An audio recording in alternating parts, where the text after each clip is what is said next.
The purpose of this work is not the enunciation of any special philosophy or doctrine,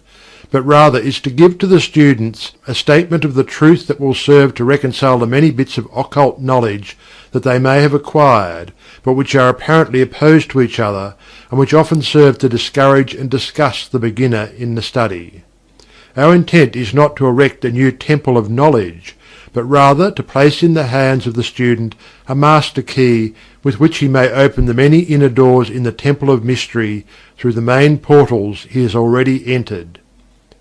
There is no portion of the occult teachings possessed by the world which have been so closely guarded as the fragments of the Hermetic teachings which have come down to us over the tens of centuries which have elapsed since the lifetime of its great founder, Hermes Trismegistus, the scribe of the gods, who dwelt in old Egypt in the days when the present race of men was in its infancy.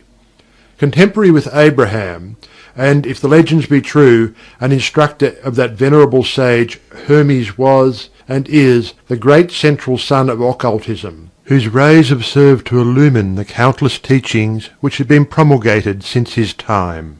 All the fundamental and basic teachings embedded in the esoteric teachings of every race may be traced back to Hermes. Even the most ancient teachings of India undoubtedly have their roots in the original Hermetic teachings.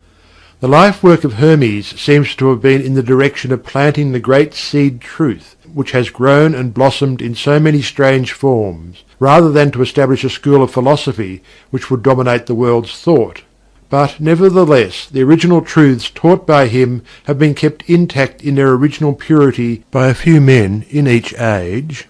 followed the Hermetic custom, and reserved their truth for the few who are ready to comprehend and master it. From lip to ear the truth has been handed down among the few.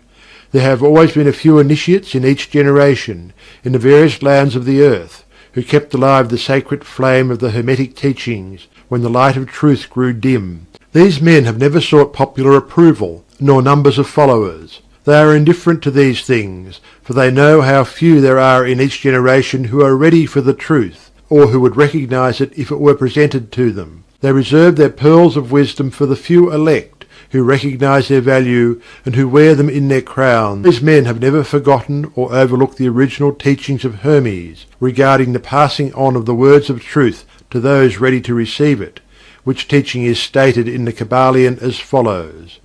"Where fall the footsteps of the Master, the ears of those ready for his teaching open wide."